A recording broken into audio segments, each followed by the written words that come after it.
Hey guys, today I'm doing a review on my Surface RT. This is the Surface RT 2012 model.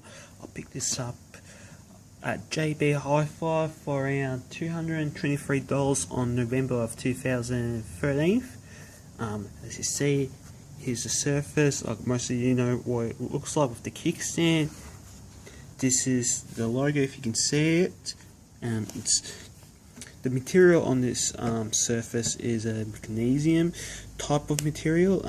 I forgot what Windows call it, but really it's just a magnesium type of material. There's your rear-facing camera, your kickstand. As you see here, it's got the 32 gig version. If I could get into, I haven't got the best lighting, but yep, it's the 32 gig version. On the side, you got your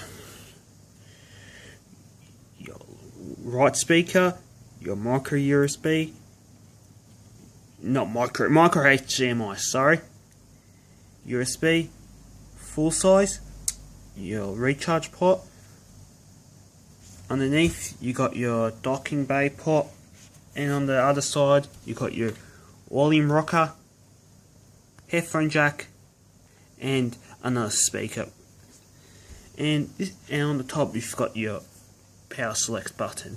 Also I got with this is a keyboard. This is the Surface Type Cover. It's not the Type Cover 2, it's a Type Cover.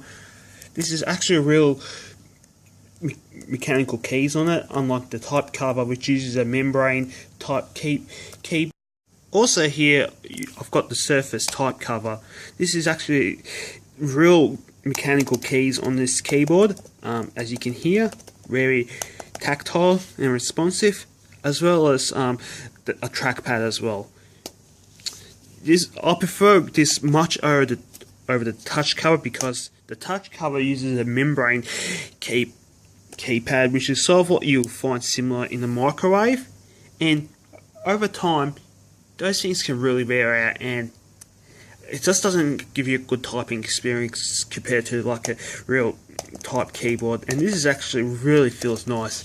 The trackpad, on the other hand, it's okay, but it's not the best thing I've used, to be honest. Like, scrolling can be it's not sensitive enough. Like, it's very hard to scroll, like if I want to scroll down the page, and sometimes you can't feel if I'm left clicking or right clicking. Sometimes if I could be late at night, like looking at stuff on YouTube or going on eBay to look at a few things and all that, and sometimes I'll be like in my bed and then I accidentally right clicking instead of left clicking it. Sorry about that, my voice.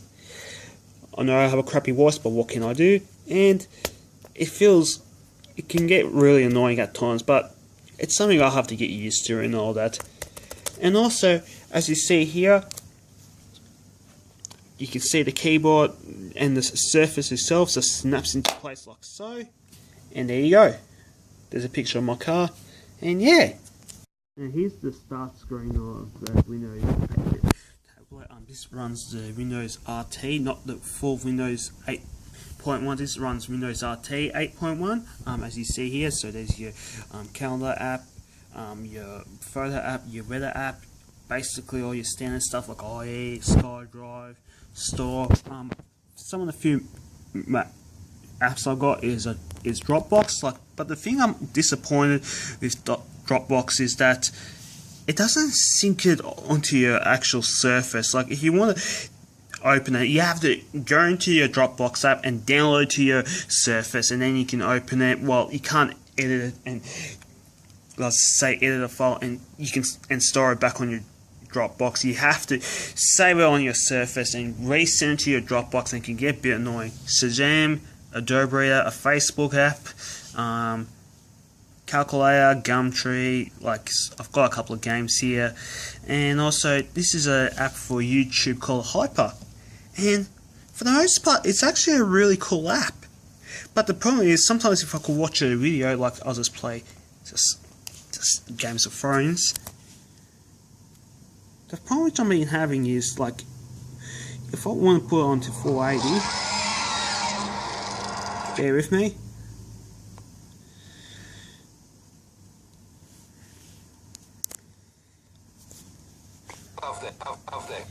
it stutters a lot,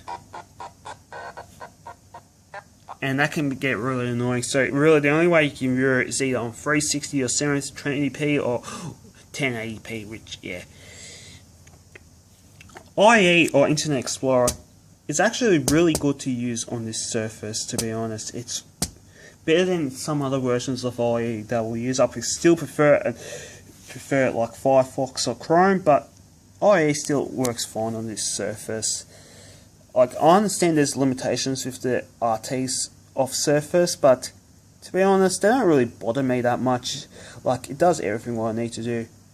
Some other things which I don't like about the Surface is that when I'm on my lap, the Surface, the keyboard, it's not like a very solid like feel of the keyboard. Like, it does float around and all that, so you have to put it like on a certain angle or a certain way for you to able to type without the keyboard flopping around and all that. That's one thing which I find annoying of it. Another thing is, geez, what else? Just sometimes, like, it's more of a limitation of something what I have to get used to. But sometimes when I want to, for example, the clock app, or if I want to review the battery, I accidentally, like here, it goes, I click the wrong button. But that's more of like, I don't even really have big fingers, but that's something what I'll have to probably get used to and all that. The good part about this, I'm actually amazed that this has a good battery life.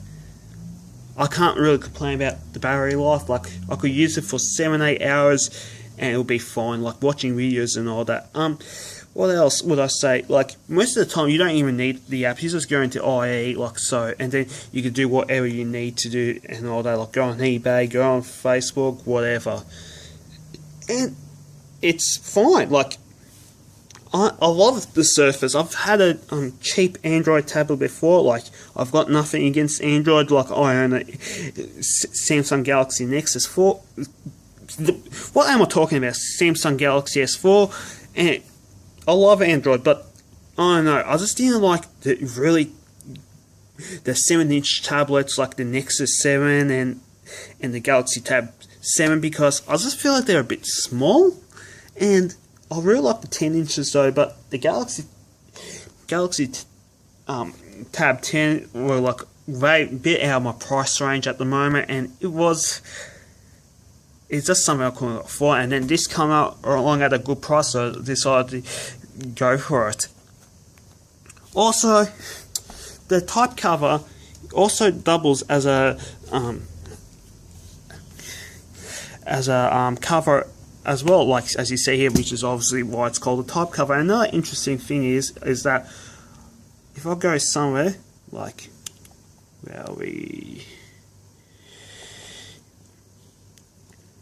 I'm just going to YouTube just to make things easier.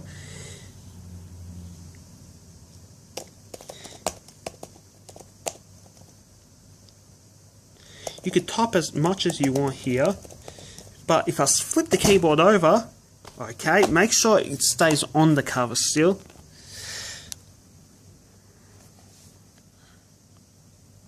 If you can focus, I can't type anything.